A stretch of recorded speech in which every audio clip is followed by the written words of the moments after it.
This is our pediatric patient who is a Caucasian male who is 5'10" and 155 pounds. He is 15 years old and just got done with orthodontic treatment.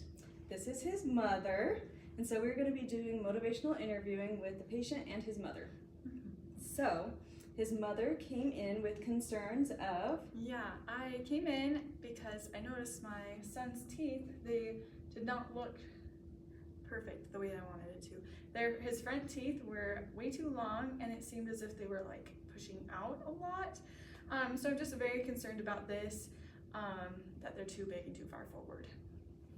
Okay, so we're going to make sure that we include that word for word in our chief complaint. So, I see here that your patient has a penicillin allergy. That is 7 years old. He had an ear infection and was taking penicillin and developed a rash. Yes, that is correct. Okay, make sure that I'm going to put that in his document under medical history. And then you said that you were unhappy with his orthodontic care. When I was cleaning his teeth, I noticed that there was still some cement left over from the braces. Oh, really?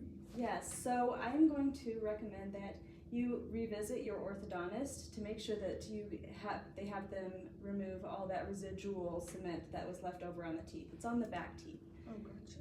So while you're with them, I would also refer you either to your previous orthodontist, or you can even go look for a new one if you weren't happy with their treatment, to have that overjet where the top teeth jet out farther than the bottom teeth resolved, along with you said the teeth look too long, right? Yeah, do you have any like pictures of that?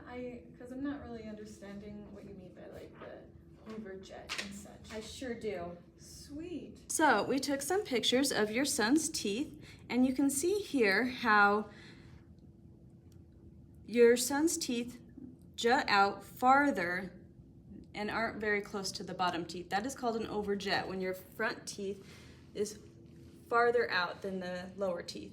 He also has a considerable overbite. You see how you can't see any of his bottom teeth? His top teeth is completely covering his bottom teeth. You can't even see them. Yes. We call that a severe overbite. And so that is some things that you probably want to discuss with your orthodontist, whether you continue with the same orthodontist or if you go and seek another orthodontist. I think we'll go to a different orthodontist. So Jude, I know that when you have braces on, sometimes it's hard to brush around the braces, and when you got the braces off, your gums were very puffy and they haven't gone down. And so when I was probing your teeth today, I got a bleeding index, and what that is it's showing where there's infection in your gums.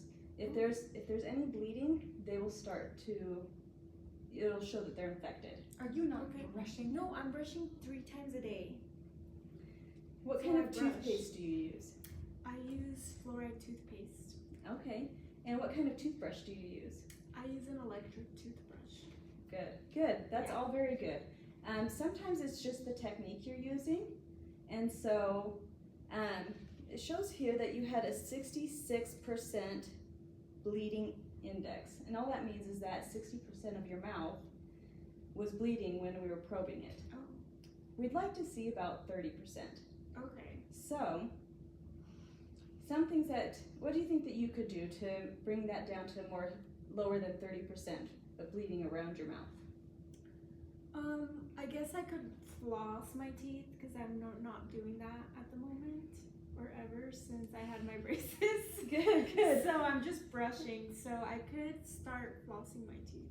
Good. Yeah, I know a lot of people have trouble flossing when they have braces and sometimes get out of the habit of it after they get their braces off. And so would you mind if we just kind of showed you some flossing techniques so you can use those when you get home? Yeah. Perfect. So then I'd probably show the patient like how do you do the C shape when they floss. I would even show the parent what to look for so that she could help her son if needed. Some parents of 15-year-olds are like, they are way too old for me to be helping them. But just let the parent know that Some kids need help, even if they're older. It's okay to be in a teenager's mouth and helping out your child. It's not a bad thing to help your child out. When you get home, you say that you're brushing 3 times a day. What different ways can you brush to make sure that you're getting those bristles up underneath the gums? So I'm just brushing back and forth just over my teeth quickly. So maybe I can turn my toothbrush so that the bristles go up on my gums. Perfect. Do you think that would be a good idea? Yes, that would work Okay. perfect. I can Yes. try that. And then I could even use the mouth model to demonstrate it for the patient. And then it'd even be a good idea to have the patient demonstrate it back on the mouth model. He has a 66% bleeding index, and we've gone over the motivational interviewing, talking about how he could brush better and how to floss so that his gums aren't so inflamed. Our DHDX statement we decided was The generalized plaque-induced marginal gingivitis with localized diffuse gingivitis. And we decided that is going to be our DHDX is because there was plaque surrounding the whole entire mouth, and that is why it's generalized.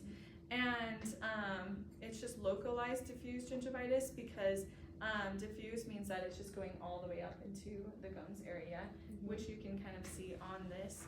There is a little bit of inflammation just right like over there, and it's going down into further like down. the attached gingiva. Yeah. There you go. So that is why we have decided it is localized diffuse gingivitis. You don't really want to use a pano